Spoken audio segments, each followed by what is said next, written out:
Dark fantasy Bourbon అనే biscuit ప్యాక్‌లో ఏమేమి ingredients ఉన్నాయనేది చూద్దాం ఒకసారి. ఇంగ్రీడియెంట్స్ మీరొకసారి చూడండి. నేను డిస్‌ప్లేలో గూడా ఏస్తా. మనకి స్టార్టింగ్‌లో ఇంగ్రీడియెంట్స్ మేజర్ ఇంగ్రీడియెంట్స్ అని అర్థం.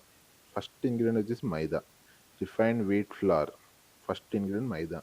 అంటే మాక్సిమం ఉండేది మైదా ఇందులో. Next sugar 34.7%. అంటే ఇందులో 34.7% షుగర్ ఉంది. అండ్ థర్డ్ వన్ వచ్చేసి రిఫైన్డ్ పామ్ ఆయిల్. ఇంకా colouring agents, raising agents, artificial flavouring substances like vanilla and chocolate, emulsifiers అంటే మిక్స్ అవ్వటానికి. And fatty acids from palm oil. ఇలాంటి చాలా చాలా ఇంగ్రీడియెంట్స్ ఉన్నాయి. ఫస్ట్ ఇంగ్రీడియెంట్ వచ్చేసి మైదా అండి. సెకండ్ ఇంగ్రీడియెంట్ వచ్చేసి షుగర్ అండి. అండ్ థర్డ్ ఇంగ్రీడియెంట్ వచ్చేసి పామ్ ఆయిల్. మనం పిల్లలకి ఇష్టంగా పెట్టే డార్క్ ఫ్యాంటసీ బర్బన్‌లో major 3 ingredients palm oil, sugar and maida.